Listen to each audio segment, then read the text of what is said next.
All right, folks, it's now 4:07 p.m., and President Trump still has not fired Jay Powell. And that's the subject of the riff.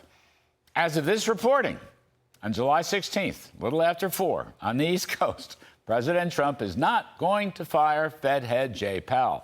And there was never any drafted letter to fire Powell. Just in case you missed this story, here's a few comments from Mr. Trump. Please take a listen. Do you have plans, or if you're back considering firing Jerome Powell? No, we're not planning on doing it. So he's doing a lousy job, but no, I'm not talking about that. I don't rule out anything, but I think it's highly unlikely, unless he has to leave. Have you drafted a letter? I haven't drafted a letter. So you didn't I think he's a total stiff. But the one thing I didn't see him as a guy that needed a palace to live in. You talk to the guy, it's like talking to nothing. It's like talking to a chair. No personality, no high intelligence, no nothing. Talking to a chair. How about that? I doubt if there are any fraud charges that are going to wind up sticking to Jay Powell's Taj Mahal on the Potomac.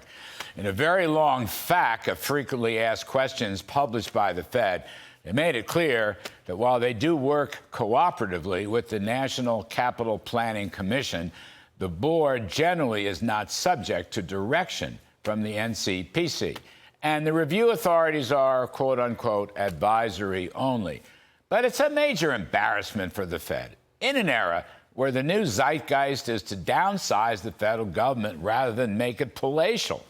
President Trump and DOJ aim to significantly reduce the federal headcount, stop using buildings or spaces that are cost inefficient, and in general, curtail the power of the deep state.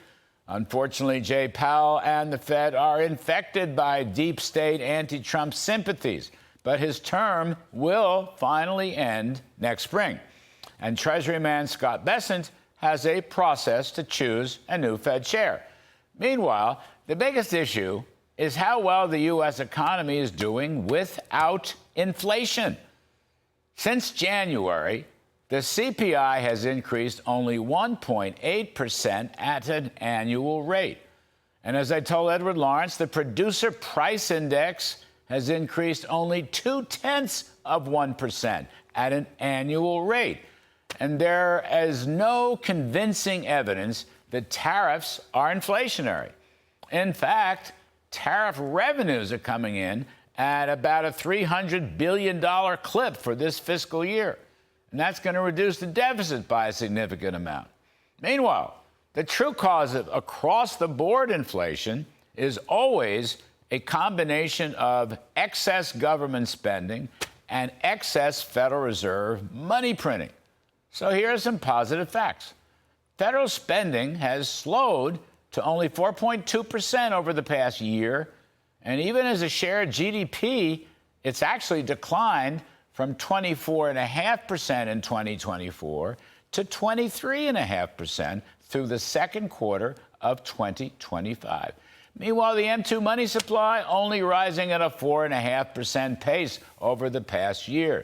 Those are counter-inflationary macro numbers.